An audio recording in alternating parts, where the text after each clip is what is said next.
Avant même de vous accueillir les unes et les autres, vous savez que nous avons cette habitude, c'est de lire la liste de nos camarades qui nous ont quittés cette année. Et puis je vous demanderai ensuite d'observer une minute de silence. Voulez-vous que nous nous levions? Odette Balzarin de Chambéry, Marcel Bardoineau de Contrexéville, Jeanne Burin-des-Rosiers de Paris, Monique Carreau de Paris, Antoinette Trobac de Paris, Marie Gomessi de Saint-Malo, Jeanne Crombet de Bézieux. On a formé un grand convoi de 1000 femmes. On a appelé convoi des 27 000 parce que c'était notre immatriculation à Ravensbrück.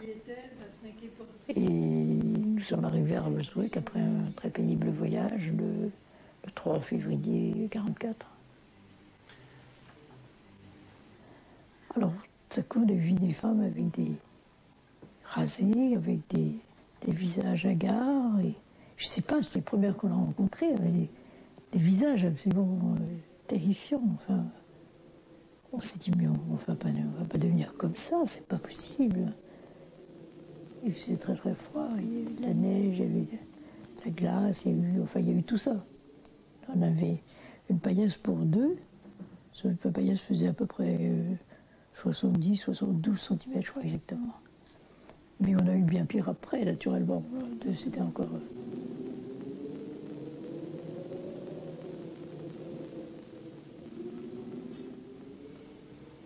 C'est très difficile de faire partager ce qui se passe comme ça. Je ne sais pas comment dire, c'est comme... c'est un monde à l'envers de l'humanité. C'est comme si on prenait l'inverse de ce qu'est l'humanité.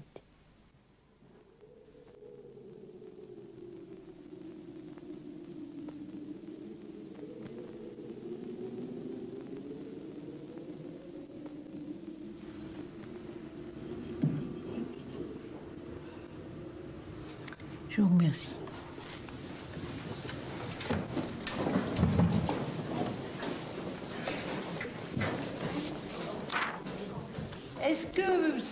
Qu'est-ce qui souhaiterait déposer les gerbes? Je vous signale que c'est un peu fatigant.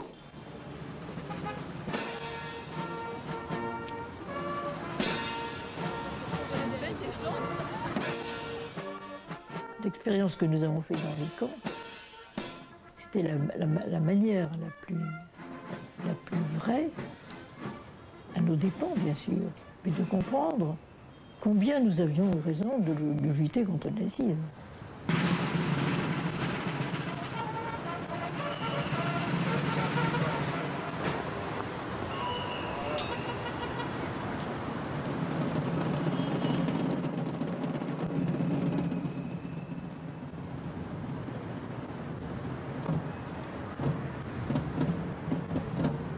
Alors j'ai connu le pire, bon, ça je n'ai pas besoin de redécrire ça.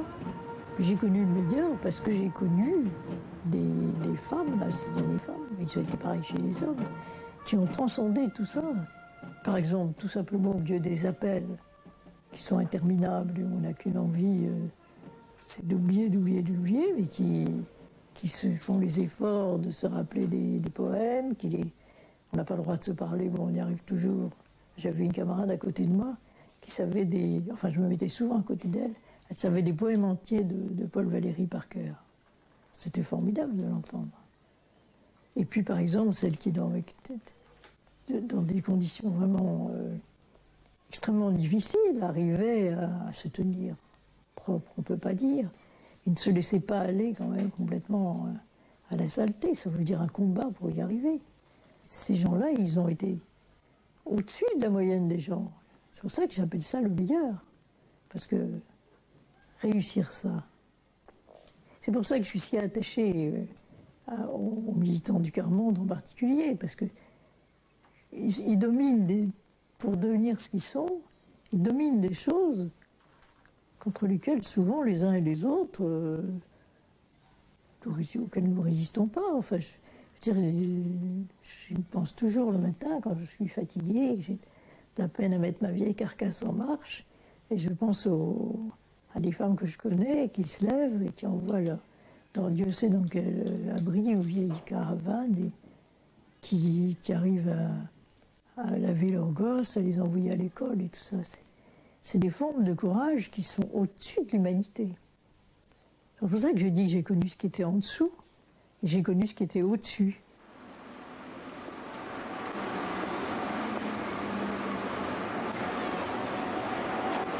Ce sont toutes ces bannières.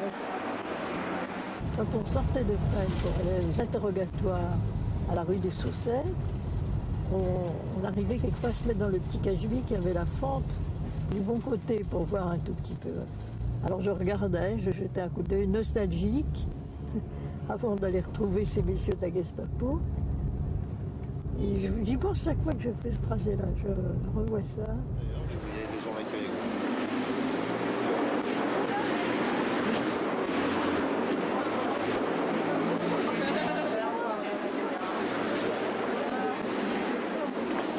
Madame de Gaulle, comment allez-vous? Très bien, ça va bien, nous allons au même endroit. Vous ne nous laissez pas nous rappeler à nos devoirs. Ben, écoutez, vous avez drôlement aidé la dernière fois. Hein. Allez-y, allez-y. Nous passons à l'article 59. J'espère que nous allons même y aller d'un bon rythme, car nous avons encore pas mal d'amendements et d'articles. Alors, article 59, M. Recourt n'est pas là. Monsieur Jacquat, vous renoncez, c'est très bien. Monsieur Boulard n'est pas là. Et Monsieur Mamère renonce aussi. Nous passons... Oui. Monsieur le Président, j'aurais préféré que ce ne soit pas le cas échéant que le préfet saisisse, mais de façon beaucoup plus systématique lorsqu'il s'agit de cas sociaux. Le cas échéant affaiblit un petit peu l'intérêt de l'amendement. Bon, nous allons le mettre aux voix tel quel. Monsieur Markovitch, qui est pour l'amendement 155, 3 fois rectifié. D'une certaine manière, Merci. c'est un mouvement politique, parce que si on prend l'origine du mot politique, c'est bien une politique qu'on essaie d'implanter. D'abord, on l'implante toujours par des moyens de persuasion, de conviction, donc avec un respect profond des lois républicaines. Mais ce n'est pas un mouvement politique au sens d'engagement politique, au sens des partis, pas plus que ça n'est un mouvement confessionnel. Est-ce que le dispositif que vous mettiez en place était destiné à protéger les locataires de bonne foi? Tel n'est pas le cas des squatters, qui ne peuvent pas être considérés comme des locataires de bonne foi. En tous les cas, j'aimerais vous entendre à ce sujet. Merci, monsieur le rapporteur. Monsieur le Président, notre commission n'a pas retenu et a rejeté l'amendement de monsieur David-Jean.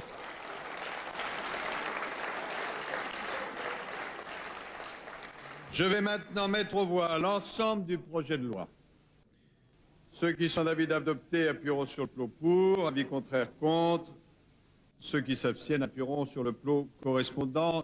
J'ouvre le scrutin.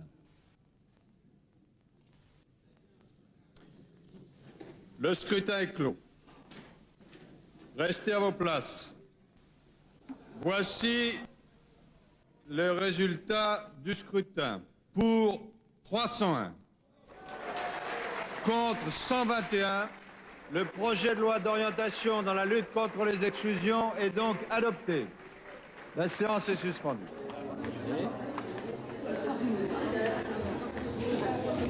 Voilà. Je peux vous embrasser comme ça. C'est la première fois. Oui, absolument. Alors là, c'est la fin. Alors vraiment, d'autant plus. Hein. Bon, je suis contente de vous voir. Comment ça va? Oh, bon, sans doute aussi beau. Oui.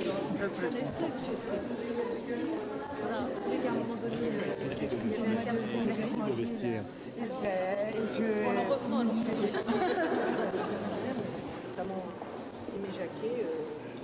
Je crois que la destinée humaine, c'est ça, c'est ça qui fait la valeur d'une vie d'homme. On est l'honneur de vivre, c'est d'essayer tout le temps d'améliorer, de faire que ça soit mieux.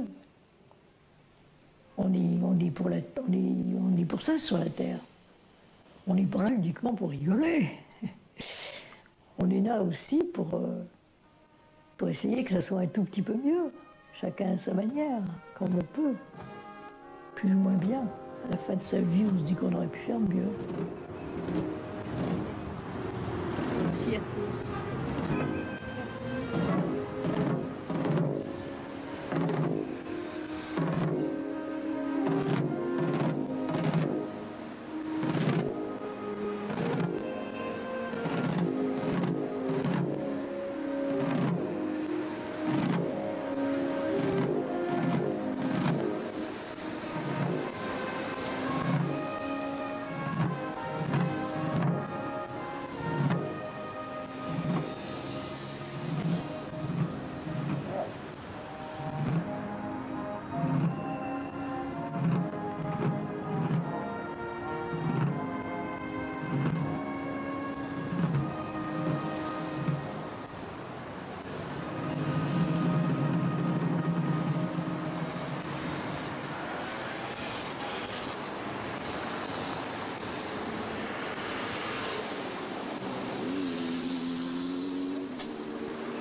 En Israël, comme partout dans le monde, les Juifs célèbrent Hanouka, la fête des Lumières.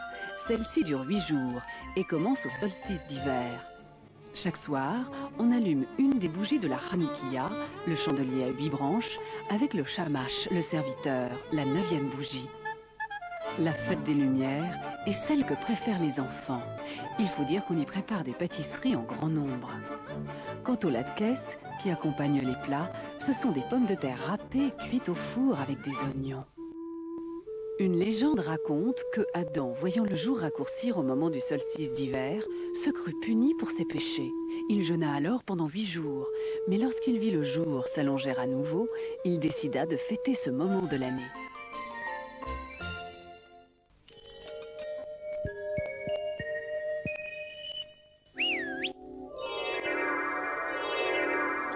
Les Kalinours!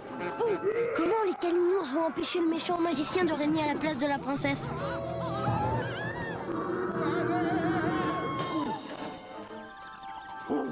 Jusqu'où iront-ils pour sauver le royaume? L'entrée secrète pour le pays des merveilles, c'est aujourd'hui à 16h05.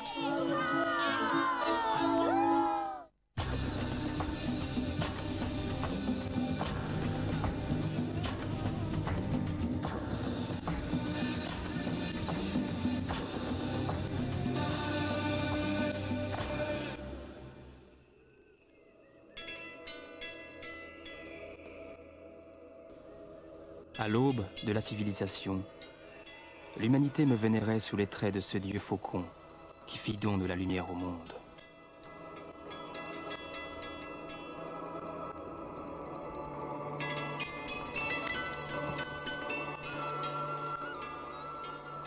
Au commencement était le chaos.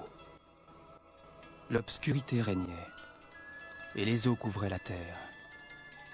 Alors, Horus le faucon émergea de la nuit. Immédiatement, le chaos s'illumina. Les eaux se retirèrent et la terre apparut.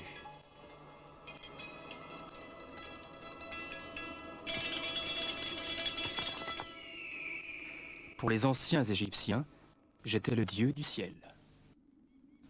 Mon œil gauche était la lune et mon œil droit le soleil. J'étais l'ami des morts et je conjurais le mauvais sort.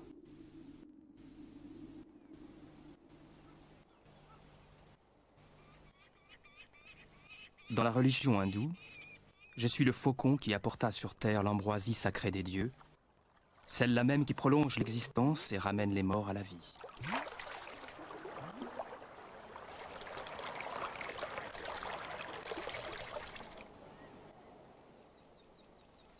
Je suis Garuda, l'aigle mythique, la monture céleste du dieu Vishnu.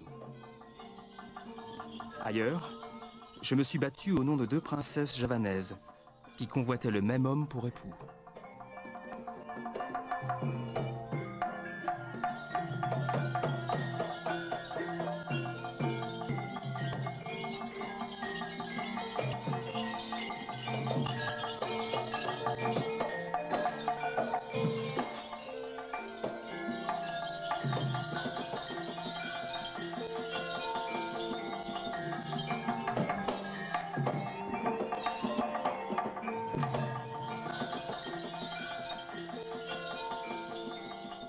Après un combat sans merci, elles firent la paix et acceptèrent d'épouser toutes les deux leurs bien-aimés.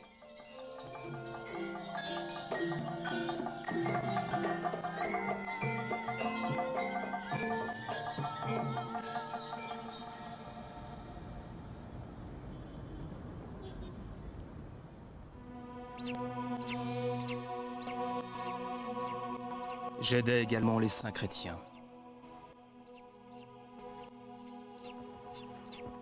Mais elles ont protégé saint Médard d'une tempête et saint Servatus du soleil brûlant.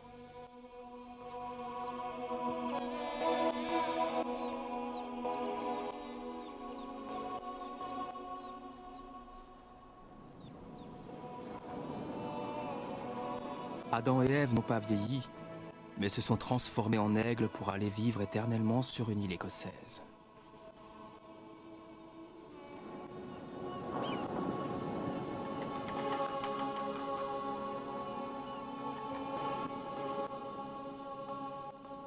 Je vole si haut que je pourrais atteindre le paradis. C'est ainsi que je suis devenu le symbole de Saint Jean l'Évangéliste. Je ne mourrai jamais. En volant jusqu'au soleil, puis en plongeant dans la mer, je renouvelle mon plumage et me régénère.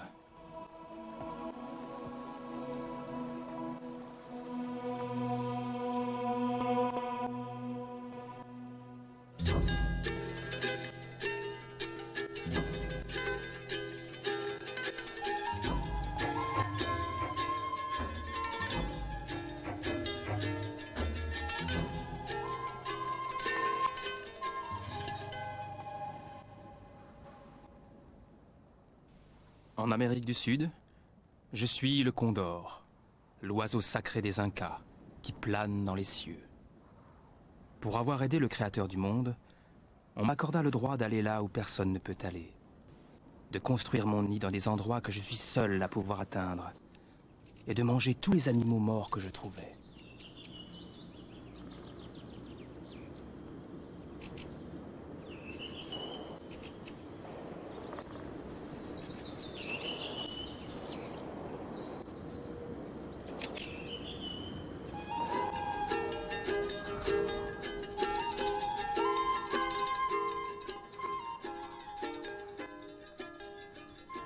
Quand les Aztèques erraient à la recherche d'une terre, je leur apparus sous la forme d'un aigle majestueux perché sur un cactus, dévorant un serpent et déployant les ailes pour attraper les rayons du soleil levant.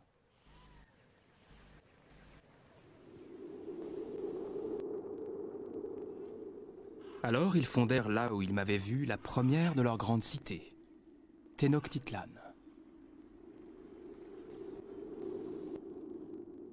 Chez les Aztèques, les guerriers les plus respectés étaient les seigneurs de l'aigle. Ils devaient suivre mon exemple dans la bataille, voir avec l'acuité de mon regard perçant, se battre avec ma bravoure, mon ardeur, et pousser mon cri.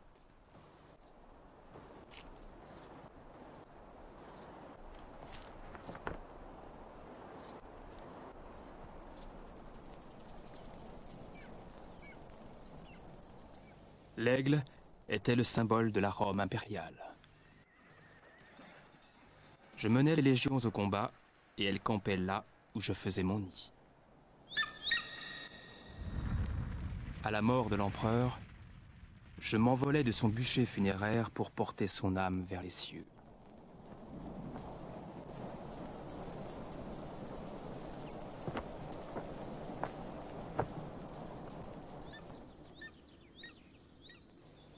Dans les montagnes du pays de Galles, je fus aussi messager de guerre.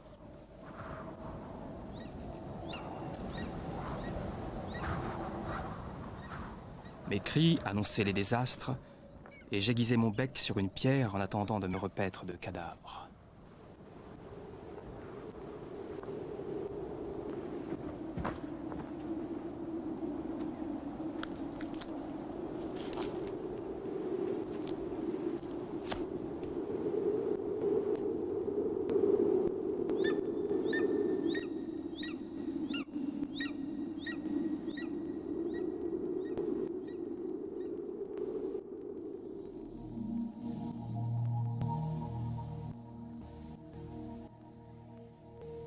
En Grèce, me voir était un heureux présage. J'étais l'emblème de Zeus, roi des dieux. Je transportais sa foudre entre mes serres, indifférent à ses effets.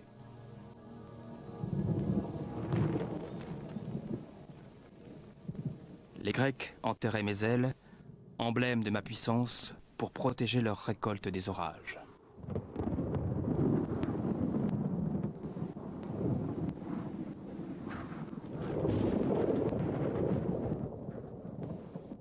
Aujourd'hui encore, dans l'ouest nord-américain, on m'associe à l'éclair.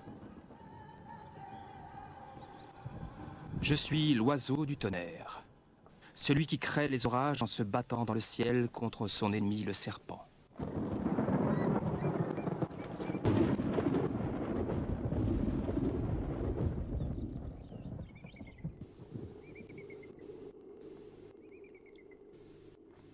Pour les Indiens des plaines, je suis l'incarnation du grand esprit qui vit au centre du soleil.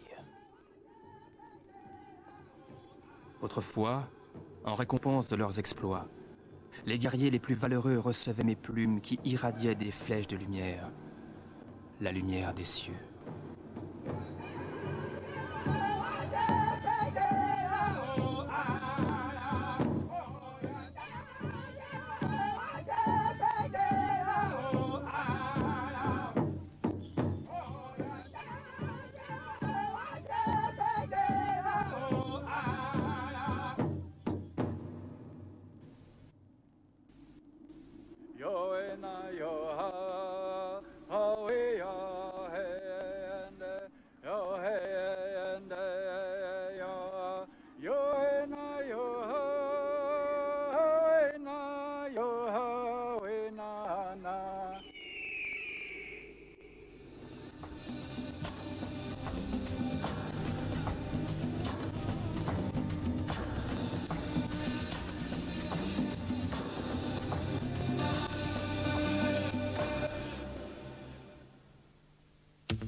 Nous nous retrouvons aujourd'hui pour continuer notre promenade mathématique. Nous allons aller dans la direction du calcul différentiel. Ce calcul différentiel qui avait été mis en place déjà pratiquement par Pascal dans la recherche de la longueur de la cycloïde, qui lui avait d'ailleurs permis de gagner un sac de pistoles de la part de l'Académie des sciences, et bien entendu formalisé par Leibniz et Newton. Mais vous allez voir que tout l'arsenal moderne de la topologie et de l'algèbre linéaire vont être utilisés pour écrire ce que c'est que l'application linéaire tangente. Donc, f va être d'un ou vers u d'un espace vectoriel E à valeur dans f, et l'application linéaire f' apparaît comme une application qui va de l'u vers u dans les applications linéaires continues de l'espace vectoriel normé E dans l'espace vectoriel normé f. Donc, vous voyez, on est bien loin du vieux quotient différentiel pour mettre en place ce concept d'application linéaire tangente qui va nous intéresser pendant toute cette séquence.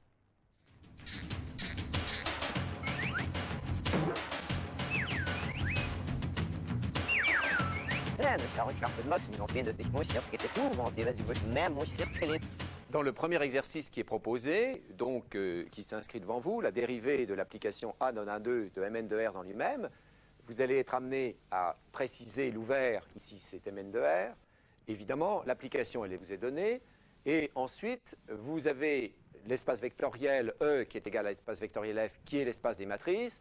Espace vectoriel normé avec la norme qui vous fait plaisir, puisque vous savez que toutes les normes sont équivalentes sur un espace vectoriel de dimension finie, donc soit le sub des modules des coefficients, soit la somme des modules des coefficients, par exemple.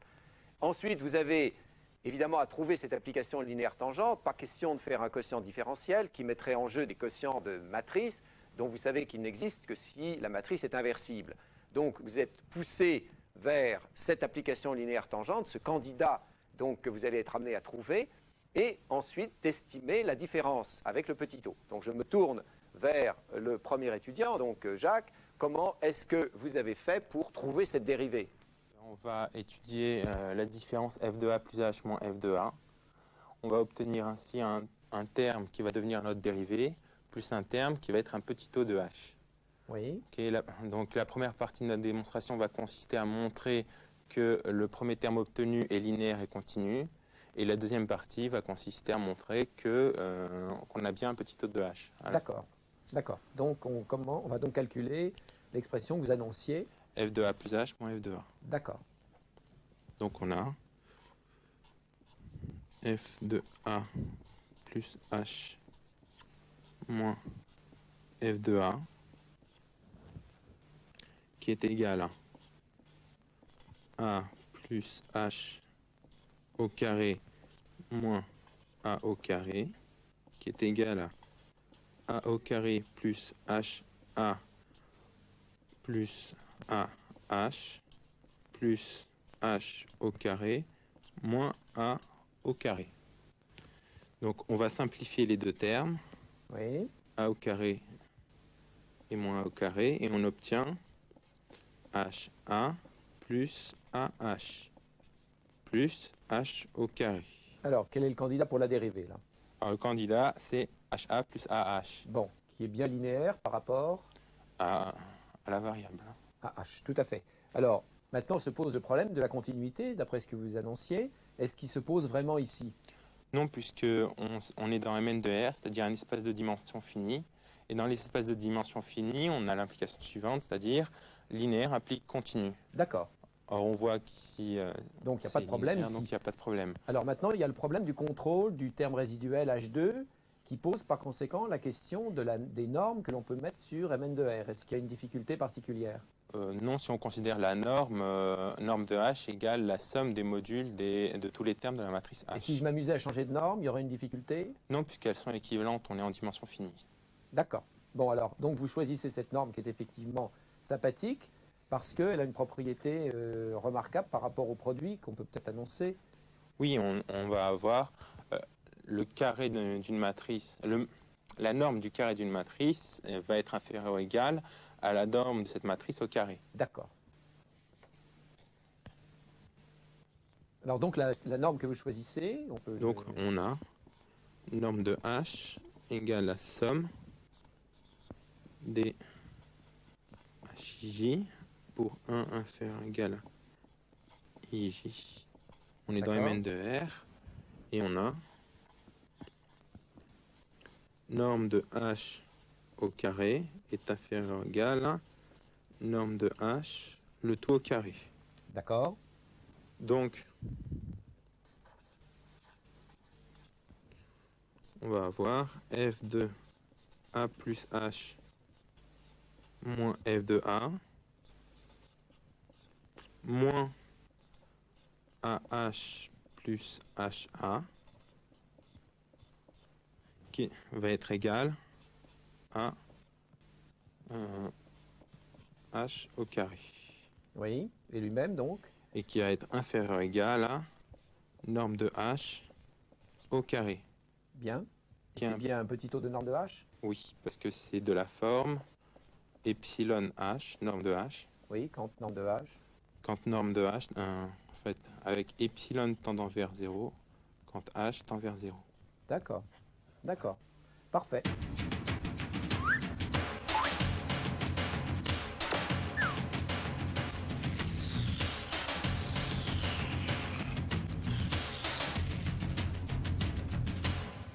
Le deuxième exercice proposé va mettre en cause des espaces de dimension infinie. C'est l'étude de la dérivée de y flèche y' plus y2.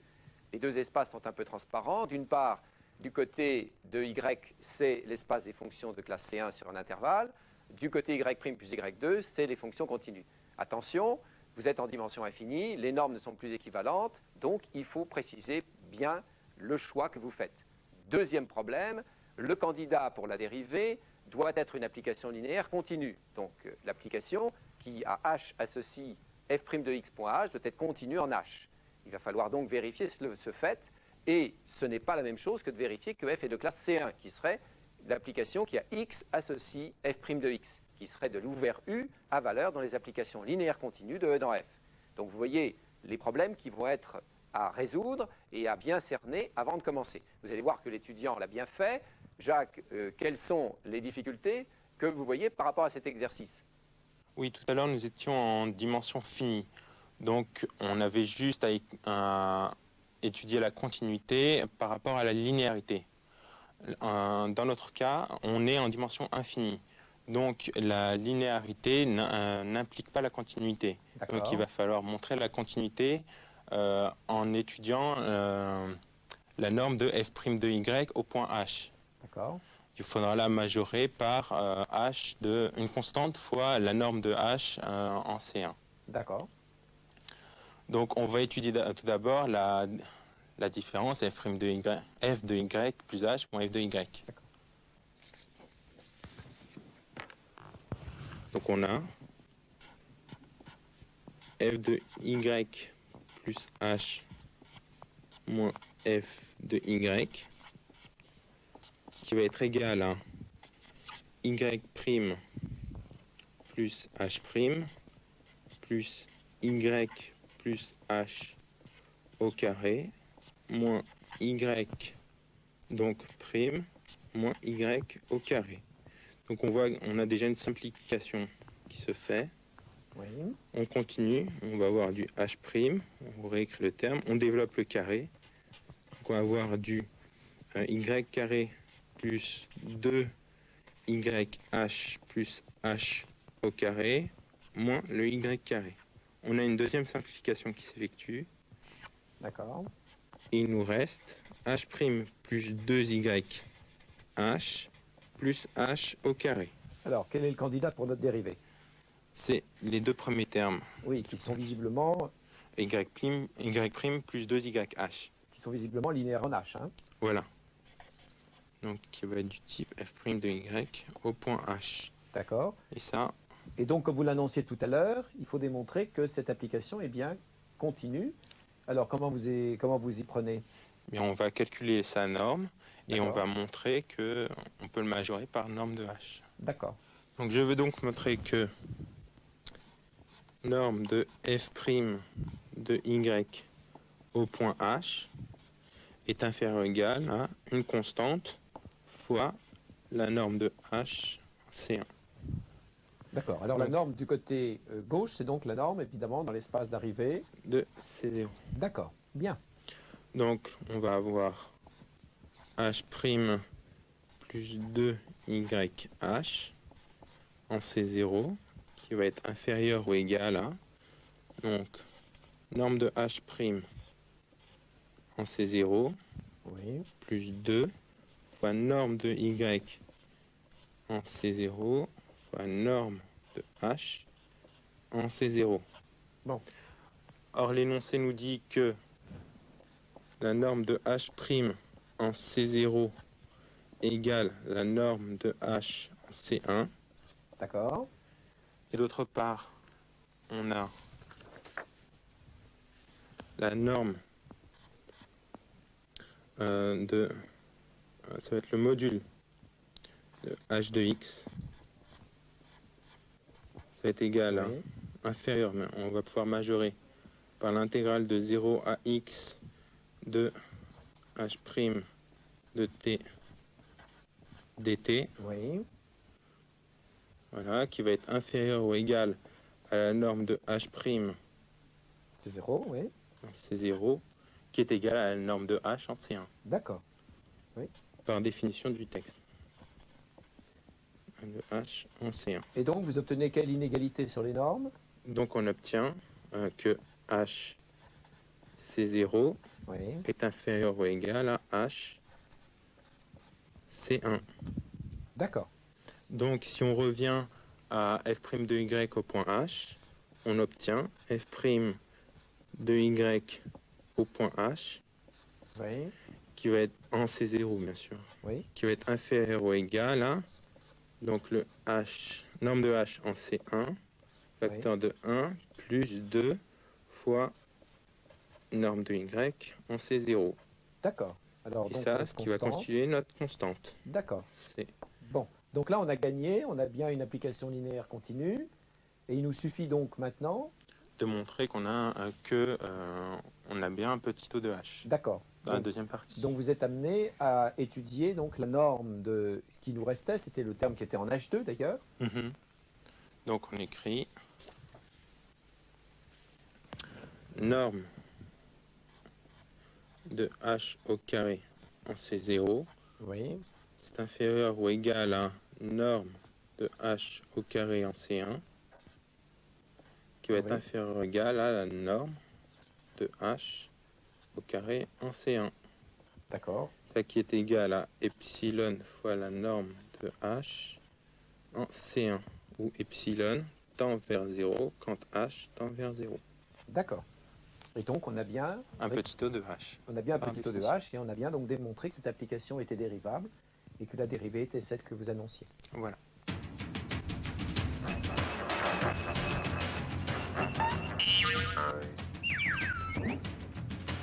Vous avez vu que cette nouvelle approche du calcul différentiel est essentiellement linéaire. Vous devez préciser quels sont les espaces de départ et d'arrivée, quelles sont leurs normes. Vous avez la difficulté de la dimension infinie avec, bien entendu, ces normes qui ne sont plus équivalentes, et en même temps, le problème de la vérification que le candidat pour la dérivée, cette approximation linéaire, est bien continue quand vous êtes en dimension infinie. Donc, c'est tout cela qu'il va falloir gérer en même temps que le contrôle de l'approximation, c'est-à-dire bien vérifier que la différence f de x plus h moins f de x moins f' de x point h est bien un petit taux de h et donc est négligeable par rapport à la norme du vecteur h. C'est ensuite le problème de la classe C1, c'est-à-dire est-ce que x donne f' de x est bien continu, qu'il va falloir aussi contrôler pour la suite des événements.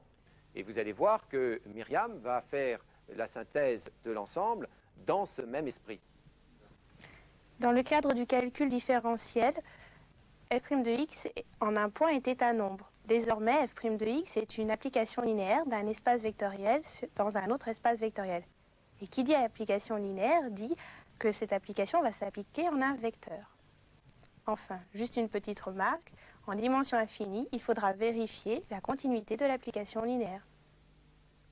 Bien, le décor du calcul différentiel a donc été planté. Vous avez vu d'une part que vous devez partir d'une application définie sur un ouvert d'un normé à valeur d'un autre espace normé, d'où d'abord la première question, quelles sont les normes, préciser quel est l'ouvert sur lequel votre application est éventuellement définie, et ensuite vous avez donc le problème de la détection de f', donc comme une application de l'ouvert U à valeur dans les applications linéaires continues de E dans F. Vous devez donc vérifier que votre approximation linéaire, qui va donc être telle que la différence f de x plus h moins f de x moins f' de x point h est bien un petit taux de la norme du vecteur h, que f' de x est bien une application linéaire continue par rapport à h. Bien entendu, pas de difficulté en dimension finie. En dimension infinie, vous avez une vérification supplémentaire. D'autre part, si on vous demande de vérifier, et on aura cela dans le cadre des théorèmes, en particulier de l'inverse locale, vérifier que l'application est de classe C1, eh bien c'est x donne f' de x, dont il faudra vérifier que c'est bien une application continue de l'ouvert U à valeur dans les applications linéaires continues de E dans F. Alors dans le cas de la dimension finie, bien entendu, vous avez une explicitation matricielle de votre application f', c'est la matrice jacobienne qui apparaît ici. Donc vous voyez que E, c'est l'espace numérique Rn, F, c'est l'espace numérique Rp, ce qui veut dire que vous avez a priori n variables, x1 jusqu'à xn, qui correspondent à la variable j correspondant au xj, et d'autre part, vous avez n p composantes, les p composantes de votre vecteur f, f1 jusqu'à fp, puisque vous arrivez dans Rp. Et vous avez donc à calculer cette matrice jacobienne que vous devez donc regarder en particulier sur les vecteurs de la base canonique, c'est-à-dire f' de x pris sur les vecteurs E1 jusqu'à, évidemment, En. Et ça vous donne donc cette matrice jacobienne qui est définie devant vous donc comme la matrice des dérivées partielles des différentes composantes de votre application f par rapport aux différentes variables x1 jusqu'à xn.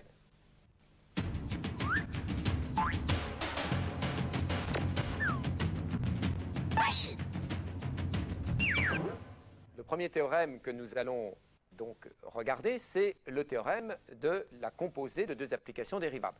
Ce théorème, il faut le lire dans un contexte de changement de variable. changement de variable qui va nous permettre d'exprimer des opérateurs différentiels par rapport à des variables plus adaptées, par exemple le Laplacien en coordonnées polaires, l'opérateur des ondes par rapport à des coordonnées qui sont adaptées à ce qu'on appelle les caractéristiques, etc. Alors, la première chose à faire, donc, c'est de se définir cette composée. Donc, f est définie sur un ouvert U d'un espace vectoriel normé E à valeur dans F. V est un ouvert de F sur lequel est définie l'application G à valeur dans l'espace vectoriel normé G. Pour pouvoir composer les deux, évidemment, il faut supposer que l'image par f de U est inclue dans V. À ce moment-là, la composée G rond F qui va de U dans G est bien définie. Vous allez vouloir, sachant que f est dérivable sur U, que G est dérivable sur V, calculer la dérivée de G rond F, par exemple en un point x0 de U, correspondant à un point f de x0 de V, et vous savez que la dérivée va s'écrire de la manière suivante. La dérivée de G rond F au point x0, c'est la composée de la dérivée de G au point f de x0 avec la dérivée de f au point x0. Attention, l'ordre est très important puisque f' est une application linéaire qui va de E dans f, G' une application linéaire qui va de E dans G, et donc E flèche F et ensuite F flèche G vous donne bien une application linéaire de E dans G. C'est la première difficulté que vous allez avoir dans le calcul différentiel, c'est de vous assurer que ce que vous écrivez est bien cohérent pour effectivement vérifier que les écritures que vous avez devant vous ont bien un sens. Alors, à partir de là, eh bien, vous allez pouvoir expliciter cela, par exemple, dans un cas de changement de variable, et on va le faire très simplement pour une application de R2 dans R2 dans le cadre des coordonnées polaires. Alors, vous allez vous donner une application G qui va être définie sur un ouvert U de R2, mettons à valeur dans R2, qui au couple XY fait correspondre les deux composantes G1 de X et de Y, G2 de X et de Y. Et vos applications, donc vous allez la supposer qu'elle est dérivable sur votre ouvert U, et vous avez votre application F qui est définie sur R2 à valeur dans R2, qui au couple R θ fait correspondre donc R cosinus θ égale petit x, R sinus θ égale petit y. On va composer les deux, bien entendu. Pour composer les deux, il faut d'abord faire attention au domaine de définition de G rond F, et donc il faut considérer f-1 de U qui est un ouvert, puisque f étant dérivable, elle est en particulier continue. Et donc l'image réciproque d'un ouvert est un ouvert. Vous avez donc la possibilité de composer les deux, et vous pouvez donc écrire maintenant la fonction phi, qui est donc définie sur f-1 de U dans R2, à valeur dans R2, qui au couple R θ fait correspondre, par conséquent, G1 de R cosinus θ, R sinus θ, et G2 de R cosinus θ, R sinus θ. La dérivée de la fonction phi au point r θ va s'écrire comme la composée des deux matrices. Donc vous voyez que vous allez avoir d phi 1 sur dr, d phi 2 sur dr, première colonne, d phi 1 sur dθ, d phi 2 sur dθ, deuxième colonne. Et ceci, c'est donc le produit de la première matrice jacobienne qui est dg sur dx, dg1 sur dx, dg2 sur dx, dg1 sur dy, dg2 sur dy, multiplié par la matrice jacobienne donc associée à l'application f. Je dois d'abord dériver par rapport à r, c'est cosinus θ, sinus θ, dérivé de r cosinus, r sinus, et ici c'est moins r sinus θ, r cosinus θ, dérivé par rapport à θ. Vous faites le produit de ces deux matrices, et ça vous donnera les composantes de cette matrice. Si vous aviez une application qui était en fait une application à valeur simplement dans R, vous voyez que vous auriez le produit d'une matrice donc uniligne par une matrice de 2 vous donne bien une matrice uniligne. Ce sont bien les formes linéaires que vous attendez. Donc le produit donc, de ces deux matrices vous donne bien cette formule du changement de variable en coordonnées polaires qui va vous permettre ensuite de faire des manipulations sur des opérateurs différentiels comme je le disais tout à l'heure.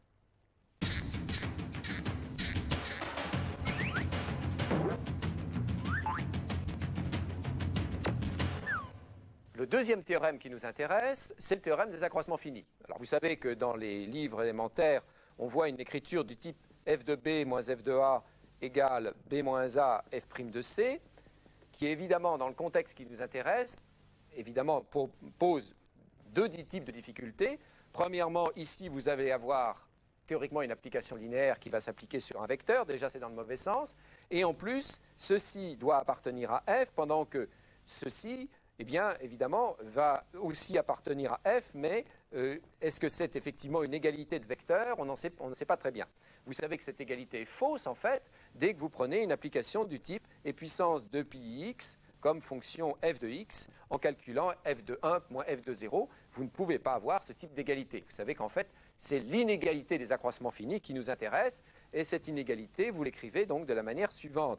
C'est la norme de f de b moins f de a qui est plus petit que la norme de b moins a multipliée par la borne supérieure de la norme de f' de x pour x appartenant au segment AB que vous supposez, bien entendu, être inclus dans votre ouvert U de définition de votre application f. Alors, attention, parce que toutes les barres qui sont là ne sont pas toutes les mêmes. Ici, c'est une norme qui est une norme dans l'espace d'arrivée, c'est norme f.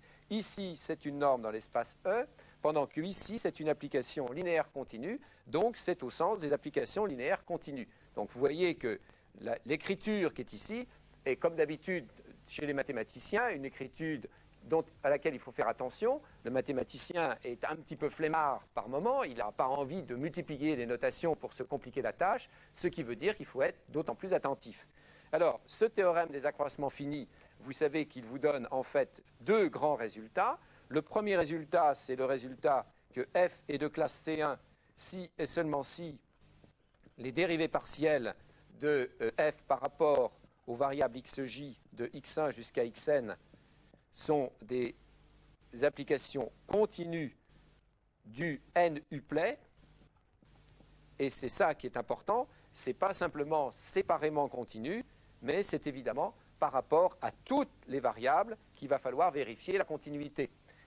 FC1, votre application est évidemment définie sur un ouvert U de Rn à valeur dans R, et c'est donc le moyen de vérifier que votre application f' au point x est une application continue. Donc vous avez un critère numérique, si vous voulez, de vérification de cela. Faites attention que la continuité séparée par rapport à chacune des variables n'implique pas la continuité globale. C'est une des grosses difficultés des fonctions de plusieurs variables. On a trop tendance à vouloir séparer les combattants, à savoir les différentes variables, en espérant que si ça se passe bien séparément, ça va bien se passer globalement. Eh bien, il n'en est pas le cas. Le deuxième théorème qui est lié à ce théorème des accroissements finis, c'est le théorème sur les suites de fonctions différenciables. Alors, vous savez que c'est un grand théorème, puisqu'on est toujours intéressé, dans le cadre de l'analyse, par la stabilité par rapport à des passages à la limite. Alors ici, quel est le théorème? Eh bien, vous avez une suite Fn définie sur un ouvert U d'un espace grand E numérique. Ici, vous pouvez le prendre en dimension finie, où vous avez des espaces qui sont des espaces ici de Banach, c'est-à-dire vous avez des espaces qui ont une propriété de complétion par rapport à leurs normes, et vous savez que votre ouvert est un ouvert convexe, ce qui vous permet de savoir que quand vous avez deux points à l'intérieur de votre ensemble U, eh bien le segment est à l'intérieur. Alors attention, vous voyez que ce genre de petit dessin empêche la convexité à ce niveau-là, parce que votre segment va sortir. Donc la convexité sera bien entendu quelque chose de ce style, par exemple. Alors, la convexité, c'est donc la première propriété géométrique qui est liée au théorème. Et ensuite, vous avez deux hypothèses. Vous avez d'une part qu'en un point, Fn de A converge, donc en un point. Et deuxièmement, vous savez que la suite F'N converge uniformément sur tout borné de l'ouvert U. À ce moment-là, vous avez la convergence de Fn vers une fonction f uniformément sur tout borné, et f est dérivable, et sa dérivée, c'est la limite de f'.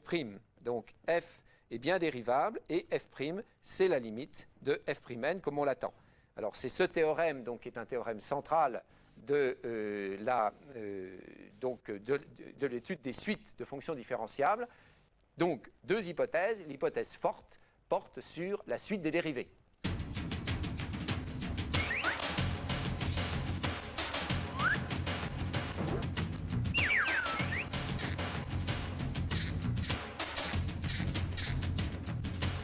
Bien, maintenant que vous êtes donc aguerris avec ces premiers éléments du calcul différentiel, on va s'amuser à dériver f' pour avoir f seconde et donc les dérivées successives, d'où les théorèmes de Taylor. Avec ces théorèmes de Taylor, on va pouvoir contrôler les extrémas des fonctions. D'autre part, on va continuer à creuser autour de f' pour savoir si des renseignements sur f' donnent des renseignements sur f. C'est le théorème de l'inverse locale et en particulier le théorème des fonctions implicites. Donc vous voyez, nous avons maintenant les bons outils et nous allons pouvoir nous amuser.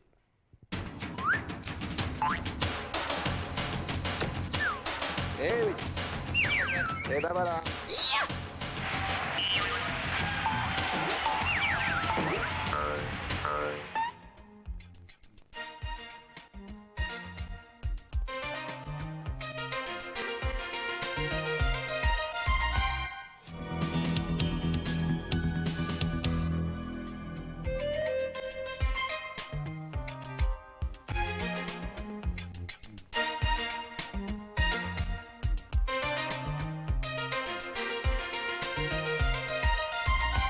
Nous nous retrouvons avec nos fonctions différenciables et nous allons aller un petit peu plus loin, c'est-à-dire que nous allons pousser le développement que nous avions à l'ordre 1, qui nous donnait la dérivée, nous allons le pousser jusqu'à l'ordre n. Il faut bien entendu que notre fonction soit suffisamment dérivable et ça nous donnera ce que l'on appelle les formules de Taylor, dont vous voyez un des exemplaires ici, c'est la formule de Taylor-Young qui est locale et qui ne nécessite comme hypothèse que l'existence de la dérivée n-ième.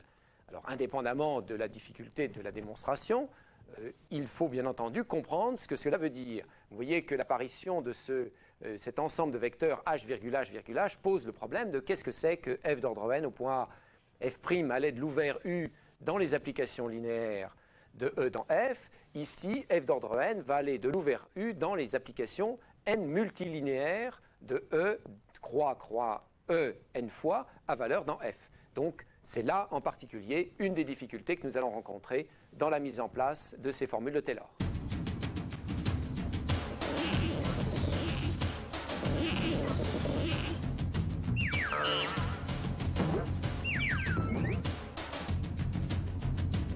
Une fonction qui est indéfiniment différenciable, évidemment, on peut a priori pousser le développement de Taylor aussi loin que l'on veut. Vous savez qu'en général, on voit apparaître des développements de Taylor avec des points de suspension dont on ne sait pas très bien si ce sont des développements de Young auxquels il manque le petit o qui est le butoir correspondant au développement limité, ou est-ce que parce qu'on n'a pas écrit le développement avec le reste de Lagrange ou le reste de Taylor intégral. Vous savez qu'une fonction C infini n'est pas en général analytique, les fonctions analytiques sont strictement incluses dans les fonctions C infini, et donc le problème se pose, quand est-ce que l'on peut obtenir une série entière ? Alors, Serge Bernstein vous propose une réponse, c'est le texte que vous voyez apparaître. Si vous savez que les dérivées successives sont positives, alors effectivement votre fonction est analytique. Ce n'est pas un résultat tout à fait évident, et nous allons donc voir quelle est la stratégie qu'il faut mettre en place, et nous allons demander donc à Philippe, quelle est la stratégie que vous avez pour cela ?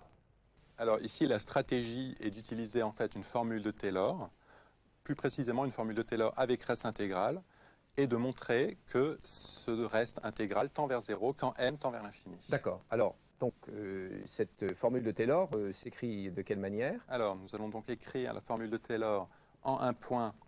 Nous prenons tout d'abord un point x0 dans mon intervalle i. Oui. Je considère un epsilon strictement positif, tel que x0 moins epsilon, x0 plus epsilon est inclus dans cet intervalle i. Oui. Ensuite, je considère un h de module strictement inférieur à epsilon, et je vais donc écrire ma formule de Taylor en x0 plus h. Donc f de x0 plus h est égal à la somme de k égale 0 à n de la dérivée km en x0 de f sur k factoriel fois h à la puissance k, oui, plus le reste, Rn, qui dépend de x0 plus Alors, h. Comment s'écrit-il ce reste donc? Alors, donc ce reste s'écrit comme ceci, Rn de x0 plus h égale hn plus 1 sur n factoriel fois l'intégrale de 0 à 1 de 1 moins t à la puissance n fois la dérivée n plus unième de f en x0 plus th dt. D'accord. Alors, donc, si je comprends bien, vous allez essayer de contrôler ce reste en utilisant donc maintenant les hypothèses portant sur la fonction f. Alors, L'idée maintenant, c'est de majorer ce reste en valeur absolue, en module, pardon. Oui. Donc d'utiliser les hypothèses de positivité des dérivées n-ième. D'accord. Alors, plus précisément, je sais que la dérivée n plus unième de f est positive. D'accord. Ça, c'est l'hypothèse. Oui. Mais je sais aussi qu'elle est croissante. Oui. C'est une conséquence de l'hypothèse, puisque c'est une conséquence du fait que la dérivée n plus 2 de f est positive. D'accord. Alors, ça va nous permettre donc de majorer, je suppose, votre reste. Voilà. Donc, je peux écrire à ce moment-là que le module de mon reste est positif et est inférieur à module de h à la puissance n plus 1 sur n factoriel fois l'intégrale de 0 à 1 de 1 moins t à la puissance n, donc fois f dérivée n plus unième en x0 plus t epsilon dt. D'accord. D'accord. Voilà. Donc, ensuite, la stratégie consiste à faire apparaître au dénominateur et au numérateur epsilon à la puissance n plus 1. Oui. Donc, inférieur à h puissance n plus 1 sur epsilon n plus 1 fois epsilon n plus 1 sur n factoriel fois l'intégrale de 0 à 1 de moins 1 moins t à la puissance n, donc f n plus 1 en x0 plus t epsilon dt. D'accord.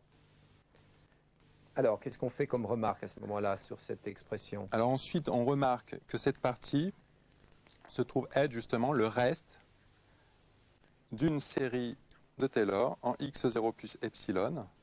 Donc je vais écrire justement cette série de Taylor. En fait, il s'agit du reste de la série de Taylor en x0 plus epsilon. Oui. Donc on peut écrire f de x0 plus epsilon égale la somme de k égale 0 à n de f dérivée k-ième en x0 sur k factoriel fois epsilon à la puissance k plus justement donc ce reste Rn de x0 plus epsilon. De plus, on constate que cette partie par hypothèse est positive. Oui. Ainsi, on obtient que le reste Rn de x0 plus epsilon est inférieur à f de x0 plus epsilon. On a donc réussi à majorer ce reste indépendamment de n.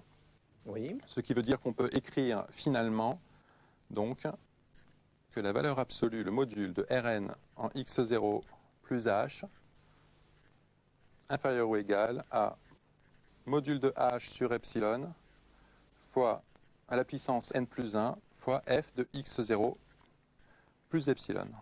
D'accord. Et alors, donc là, on a gagné, effectivement. Alors à ce moment-là, en fait, on obtient ce qu'on veut, puisque ici, on a une suite géométrique de raisons strictement inférieures à 1, qui tend donc bien vers 0 quand n tend vers l'infini. D'accord. Et donc, on a bien le résultat de cette analyticité. Est-ce qu'on a des exemples de fonctions qui ont ces propriétés un peu particulières? Excusez-moi, on peut appliquer en fait ce résultat à la fonction exponentielle qui a des dérivées n-ième positives et à la fonction arctangente qui également rentre dans ce cas-là. D'accord.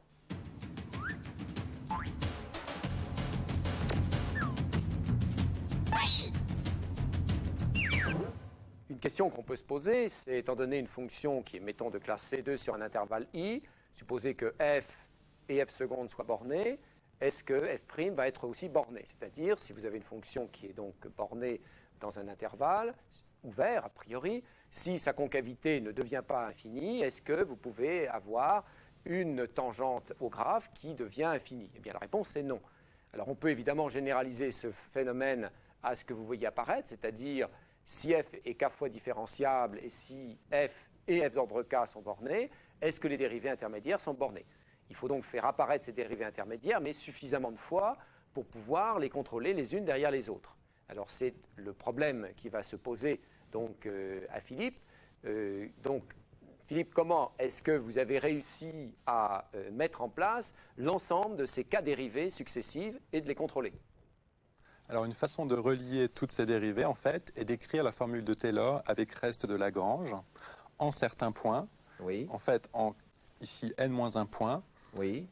Ce qui nous permettra d'obtenir, en fait, un système linéaire dont les variables sont les dérivées km de f, et d'exprimer justement ces dérivées km de f pour k compris entre 1 et n-1 en fonction de f et de la dérivée nème de f. D'accord. Alors donc, premier travail, Taylor avec reste de Lagrange.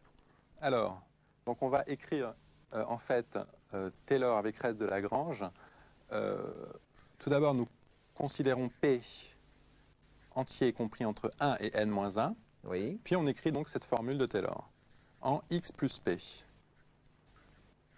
Donc f de x plus p égale somme de k égale 0 à n-1 de p à la puissance k sur k factoriel fois la dérivée km de f en x plus le reste de Lagrange qui ici s'écrit p à la puissance n sur n factoriel fois dérivée nème de f en x plus un certain paramètre θ qui dépend de p et de x, où ce paramètre, θ p de x, est dans 0p. D'accord. Alors, maintenant, donc, si je comprends bien, on va entrer dans un jeu d'algèbre linéaire. Voilà, donc maintenant l'idée est d'écrire ceci pour p compris entre 1 et n-1 comme un système linéaire dont les variables seront les dérivées km de f. Donc je vais passer d'un côté toutes les dérivées km pour k compris entre 1 et n-1 de f. Donc je vais écrire plus exactement f de x plus p moins f de x moins p à la puissance n sur n factoriel fois la dérivée nème de f en x plus θ p de x égale, et donc il va rester de l'autre côté la somme de k égale 1 à n-1 de p à la puissance k sur k factoriel fois la dérivée km de f en x. Donc j'ai bien quelque chose qui s'écrit comme une expression à partir de f et de la dérivée nème de f égale une somme linéaire dépendant des dérivées km de f pour k compris entre 1 et n-1. D'accord. Donc je vais essayer d'écrire ce système qui est donc valable. Ceci est valable pour p compris entre 1 et n-1. Je vais écrire ceci matriciellement. D'accord. Donc pour cela, je vais introduire en fait le vecteur colonne suivant qui a pour composante f de x plus p moins f de x moins p à la puissance n sur n factoriel, donc fois fn en x plus θ p de x. D'accord. Donc ceci pour p égale 1 à n-1. D'accord. Ensuite, j'introduis le vecteur colonne grand X qui a pour composante la dérivée pym de f en x sur p factoriel. Ceci toujours pour p égale 1 à n-1. Oui. Et enfin, j'introduis la matrice des coefficients donc, de mon système, qui se trouve être ici. Donc sur la première ligne, j'ai des 1. Sur la seconde ligne, 2, 2 au carré, etc., jusqu'à 2 à la puissance n-1, etc. Et sur la dernière ligne, nous avons les puissances successives de n-1.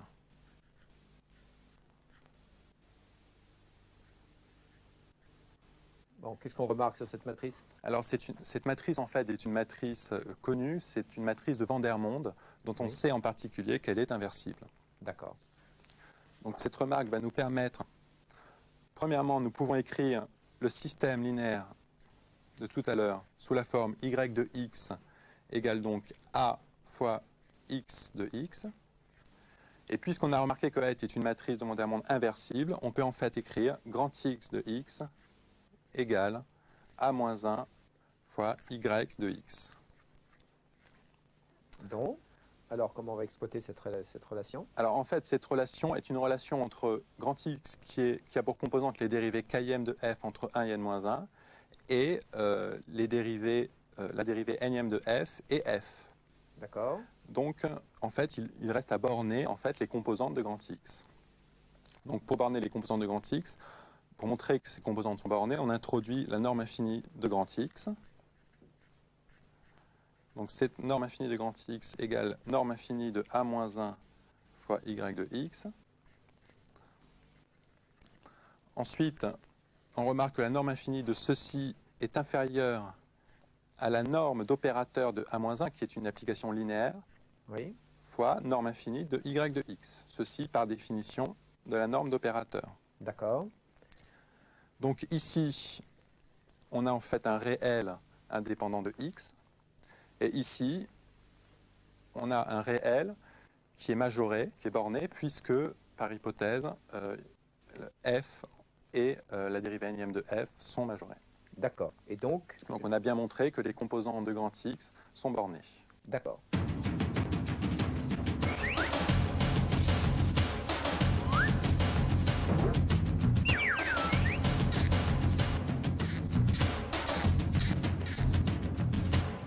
Les formules de Taylor offrent plusieurs difficultés. Les difficultés sont d'une part la compréhension de ce que c'est que la dérivée d'ordre n comme application multilinéaire, d'une part.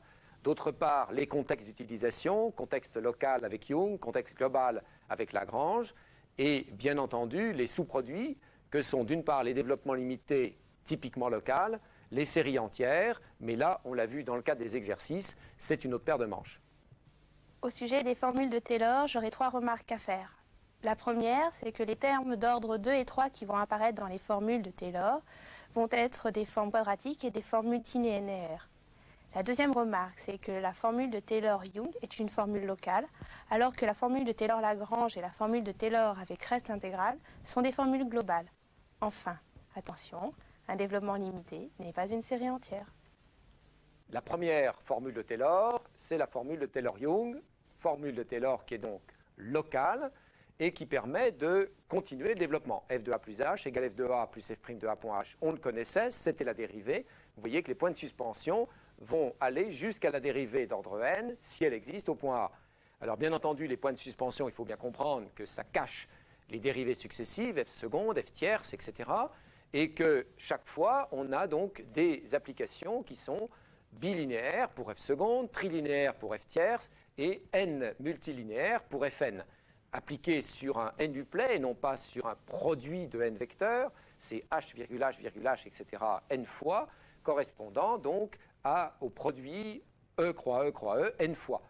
En plus, vous avez bien entendu le contrôle du petit taux de norme de h puissance n, qui est bien entendu le terme correspondant à ce que vous aviez dans le cas des développements limités, donc développement local.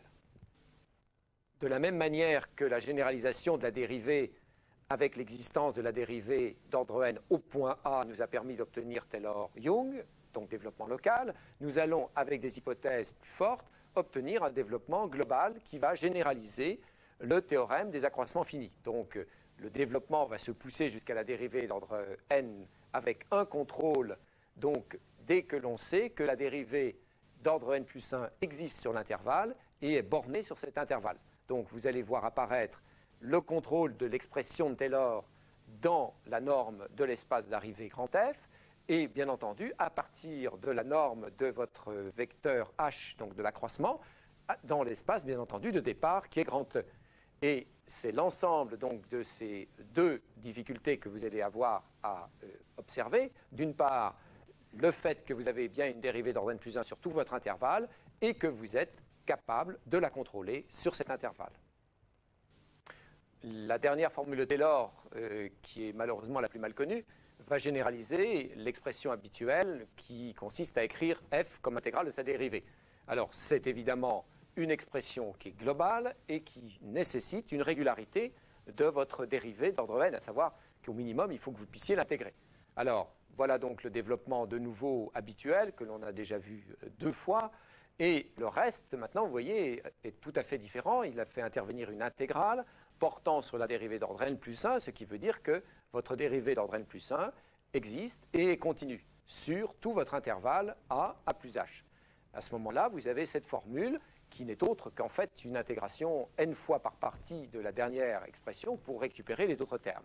Donc pas trop de difficultés pour la démonstration de cette formule de Taylor, mais c'est une formule de Taylor qui est évidemment très efficace et que nous allons voir en particulier mise en œuvre dans la démonstration du théorème de Morse.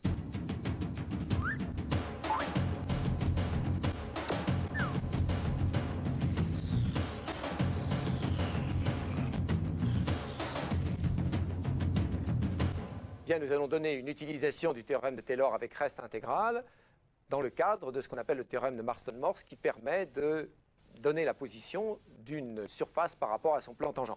Mais nous ne verrons pas cette application géométrique. Alors, quelles sont les données?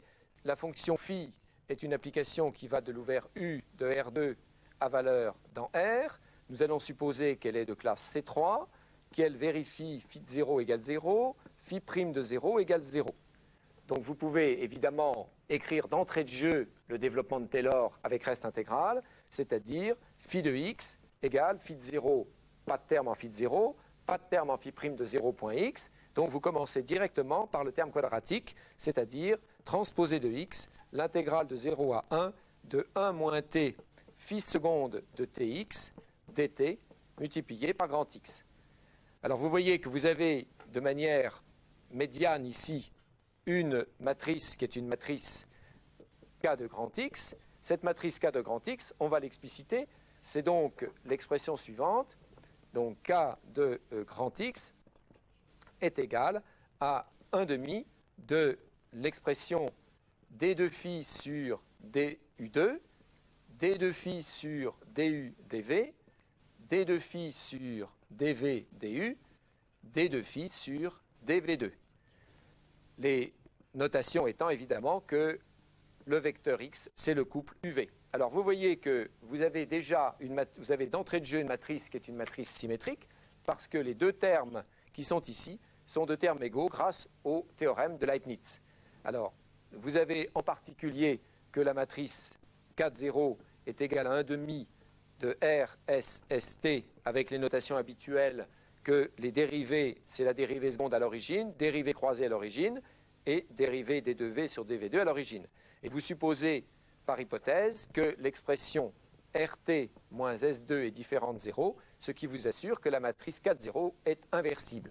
Ce qui vous donne donc l'autorisation d'écrire la matrice B de x sous la forme K de 0 moins 1 K de x, par définition, donc elle a bien une existence, et comme B de 0 est égal à l'identité, par construction même, on peut extraire localement la racine carrée de la matrice B de x. Autrement dit, il existe une et une seule matrice C de x, telle que C de x au carré est égal à B de x.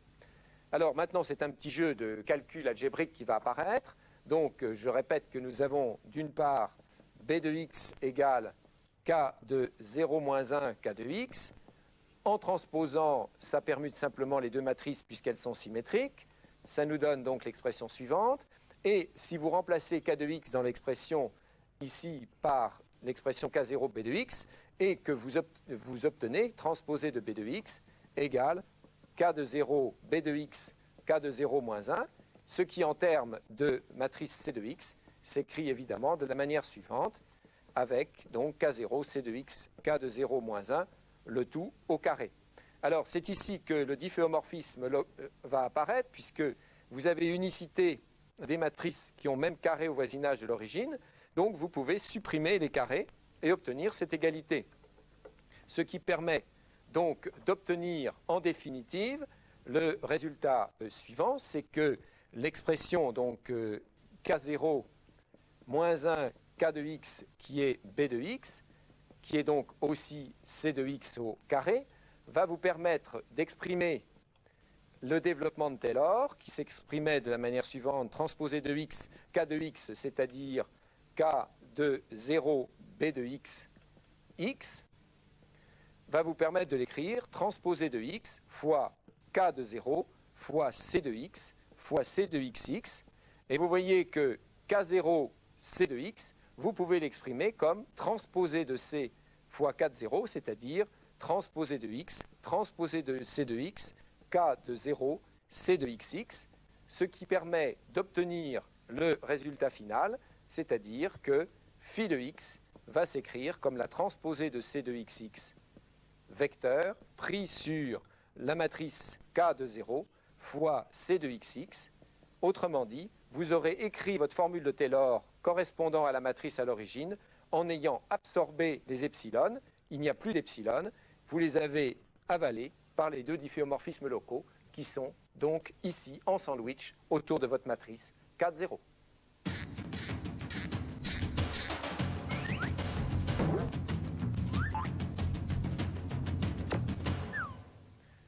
Bien, vous avez vu donc trois formules de Taylor, qui peut le plus, peut le moins évidemment. La dernière, celle qui est encore là, donc correspondant à des hypothèses de globalité et en même temps de régularité sur votre dérivée d'ordre n plus 1, vous permet de récupérer les deux autres. Donc, si vous la connaissez, vous avez les autres, c'est-à-dire reste de Lagrange, avec le contrôle de la dérivée d'ordre n plus 1, et bien entendu, en particulier, vous avez le développement limité, donc correspondant au reste de Young.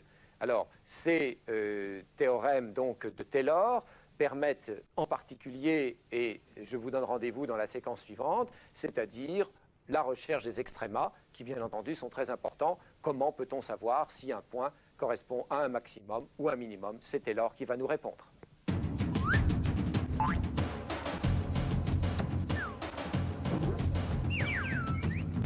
Voilà, je m'excuse pour la seconde de trop.